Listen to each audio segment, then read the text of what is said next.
Hello, everybody. Welcome back. Welcome back to Pillah Sport.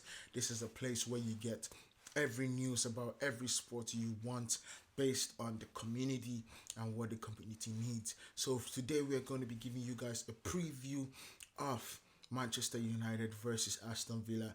Manchester United are going to be going away to Aston Villa, the Villa Park, to be playing Aston Villa. This is a big game because Aston Villa currently sits fourth in the Premier League with 46 points to be exact.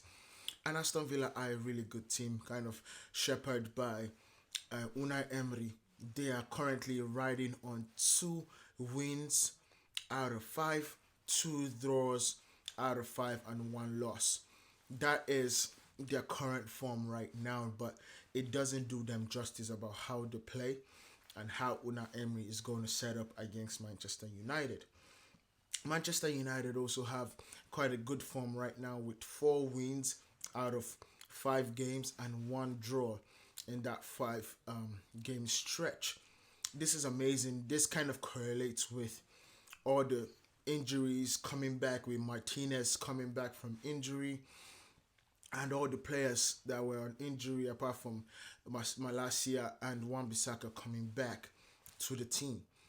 So we are going to be facing them on Saturday, the 11th of February, if I'm not mistaken.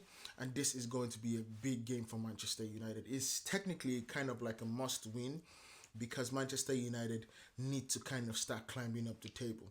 We are currently sixth on 38 points right now, and that's pretty good for Manchester United. However, we need to start climbing up this thing because the table, because right now Eric Ten Hag is definitely on a trial. This is like a trial basis for Eric Ten Hag, where Ineos can absolutely say we are moving another way, or we can see that you're the right man for the job, but the structure wasn't behind you to get you all the players and all the things that you absolutely need to succeed as a coach in Manchester United and keep him on. He will sign a new deal for 4 years and go on to be the great manager or the greatest manager after Sir Alex left the club. But we are yet to decide, we are yet to see if that is the case or not. But we are looking at, he has had a really good start to 2024.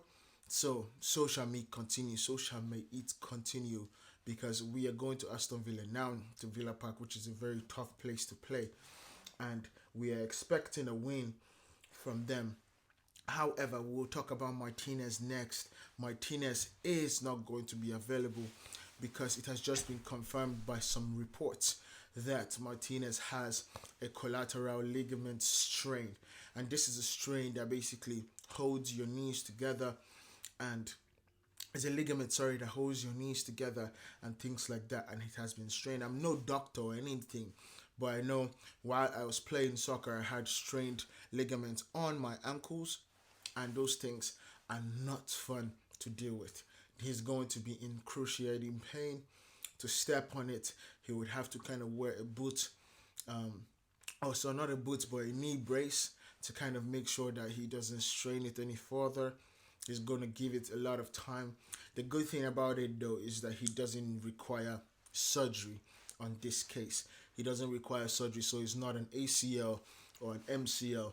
It's a strain. And usually a strain would take about 2 to 3, 4 weeks to kind of heal back up and kind of get rid of that aching pain and things like that. So we could, as reports, we would be seeing Martinez back in training after the international break in March. So for me and from the fans, make sure we wish speedy recovery to Martinez, Lisandro Licha the Butcher Martinez, down in the chat, because he absolutely needs it.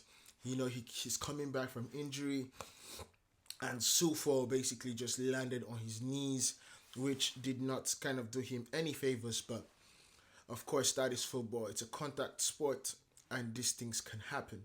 So now we are looking at the team coming into without Martinez. This is going to be a big deal for us. It's going to be a big deal. I think when it comes to the starting 11, I think we need to just play the same way. We need consistency in the team. So we should be bringing on Varane in place of Martinez to kind of give us nice consistency.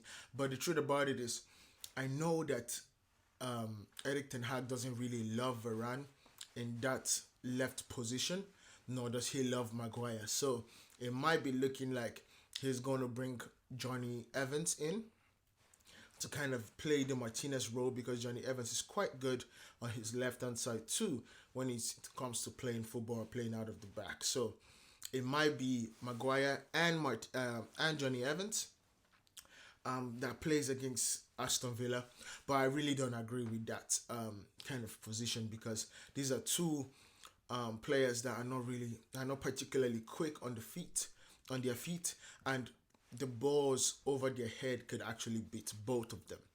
And I do not, and I'm scared of that, because Aston Villa are a really quick team with people like Leon Bailey, with people like the new guy they bought. I've forgotten his name, but you have Oli Watkins.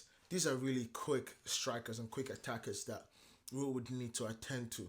Of course, you also have Tillemans in the midfield that can string passes along perfectly, where we would be caught lacking so many places. So we need a lot to kind of win this game. But lately, we have been showing a lot of composure. We have been showing a lot of ability to dominate the game and just keep the control. And that basically has to do with Casemiro and Kobe Mainoo and Fernandes in the midfield.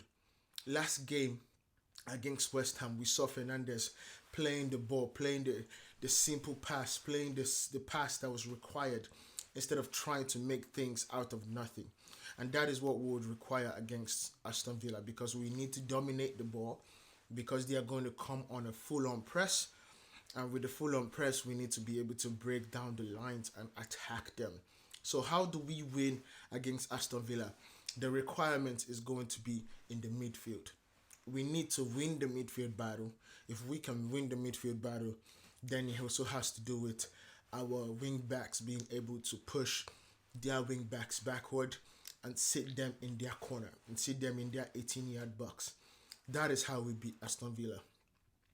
We tried it so much last time we played Aston Villa that ended 3-2, which was a good win for us. It was a really a Fergie time-esque kind of win, but this time we need to make it as simple as possible. We should not be looking at having the heroics of Rasmus Højlund and the heroics of Scott McTominay to win against Aston Villa. So what that basically means now is, going into the game, the first 15 minutes is very important. We need to get at least a goal in the first 15 minutes, which we have really done well in the last 3 games, to get a goal within the first 20.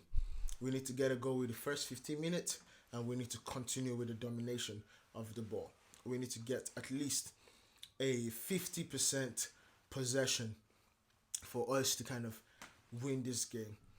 And my lineups, I'm going to go right now to my lineups for the game against Aston Villa. I'm going to go with Andre Onana at the goal. I'm going to go with Diego Dalot. I'm going to go with Harry Maguire. And I wish I can put a Varane, but I think it's going to be Johnny Evans. And then we are going to go with Luke Shaw, because Luke Shaw is fit now.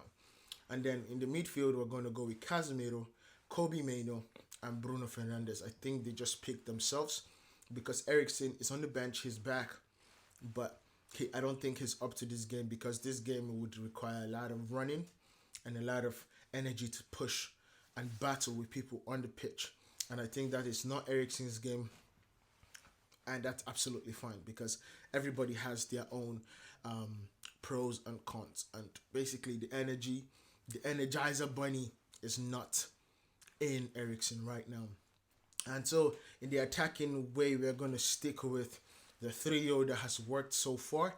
And that trio that has worked so far is Garnacho on the right, Rasmus in the middle, and Marcus Rashford on the left. But this is a game that I believe Amad Diallo should come into the game. I believe Amad Diallo is good enough to play that right hand side and create chances and also score from there. but Garnacho is playing so well that there's no dropping Garnacho right now. So my prediction for that game is going to be 2-1 to Manchester United. Let me know what you think about that game, man. Let me know what you think about the preview. Make sure you write down in the comments what you think, your predictions, and what your lineup is going to be, or who you would change, and who you want to start the game. Make sure you like, make sure you follow, make sure you subscribe. This is Pillah, and this is Pillah Sport. Peace.